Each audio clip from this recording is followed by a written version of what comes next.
Gordon was cross. Why should Henry have a new shape, he grumbled. A shape good enough for me is good enough for him.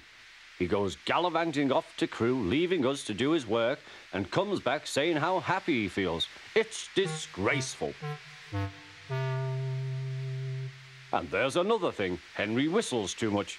No respectable engine ever whistles loudly at stations. It isn't wrong, but we just don't do it.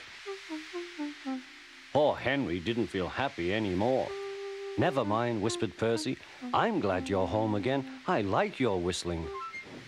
Goodbye, Henry, called Gordon. We're glad to have you with us again, but remember what I said. Later, Henry stopped at Edward's station. Hello, Henry, said Edward. You look splendid. I was pleased to hear your happy whistle yesterday. Thank you, Edward, smiled Henry. Shh, shh. Can you hear something?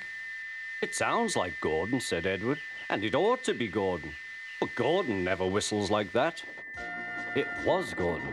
He came rushing down the hill at a tremendous rate. He didn't look at Henry, and he didn't look at Edward. He screamed straight through the station and disappeared. Well, said Edward.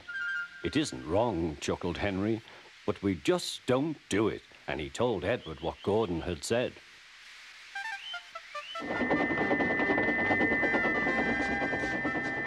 Meanwhile, Gordon screeched along the line. The noise was awful.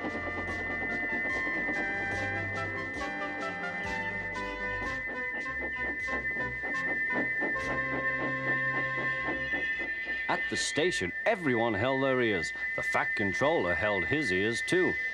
Take him away, he bellowed, and stop that noise! Gordon puffed sadly away, but he wouldn't stop whistling until two fitters climbed up and knocked his whistle valve in place. That night, Gordon slunk into the shed. He was glad it was empty. It isn't wrong, murmured Henry to no one in particular, but we just don't do it. No one mentioned whistles. Next morning, Henry was enjoying himself enormously. I feel so well, he sang. Trickety-trock, hummed his coaches. Then he saw some boys on a bridge. Peep, peep, hello, he whistled. Oh, he called. The boys didn't wave and take his number. They thought it fun to drop stones on him instead. They've broken our glass, sobbed the coaches. The passengers weren't hurt, but they were cross. Call the police.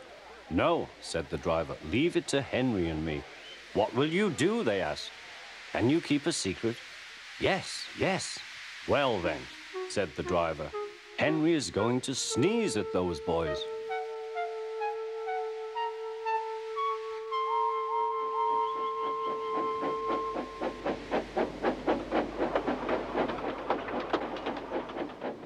Lots of people were waiting at the station just before the bridge. They wanted to see what would happen. Henry has plenty of ashes, said the driver. Please keep all windows shut till we have passed the bridge. Henry is as excited as we are, aren't you, old fellow? Henry was feeling stuffed up. Soon they could see the boys, and they all had stones. Are you ready, Henry, said his driver. Sneeze hard when I tell you. Now, he said. Achoo-shoo!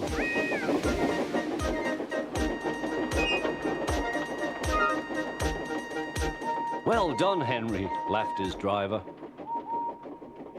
Henry went home very pleased with himself.